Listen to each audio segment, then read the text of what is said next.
আত্মসমর্পণ করলেন দৈনিক আমার দেশ পত্রিকার ভারপ্রাপ্ত সম্পাদক মাহমুদুর রহমান।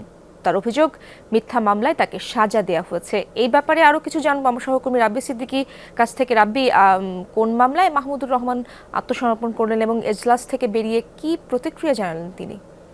ইসরাত, এখন পর্যন্ত কিন্তু শুনানি শুরু হয়নি।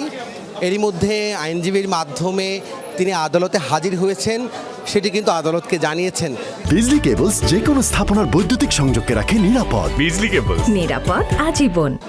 যেহেতু তিনি সাজাপ্রাপ্ত আসামি এবং তার বিরুদ্ধে যে মামলাটি সেটি হচ্ছে সাবেক প্রধানমন্ত্রী শেখ হাসিনার পুত্র সজীব ওয়াজেদ জয়কে অপহরণের যে মামলা, সেই মামলার বাদী রাষ্ট্র সেই মামলায় তিনি আজকে আদালত ৩ নম্বর যে কোর্ট, সেই কোর্টে তিনি আত্মসমর্পণ করেছেন।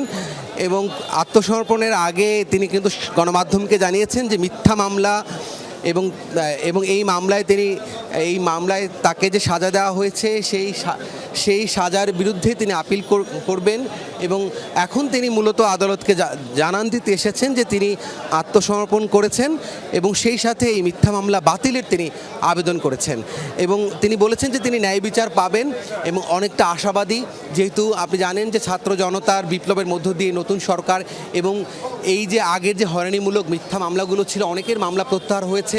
সেক্ষেত্রে তিনি বলেছেন যে তিনি এই মামলা প্রত্যাহার চান এবং সেই সঙ্গে আদালত তাকে ন্যায় বিচার নিশ্চিত করবে বলে এমনটাই কিন্তু আশাবাদ ব্যক্ত করেছেন।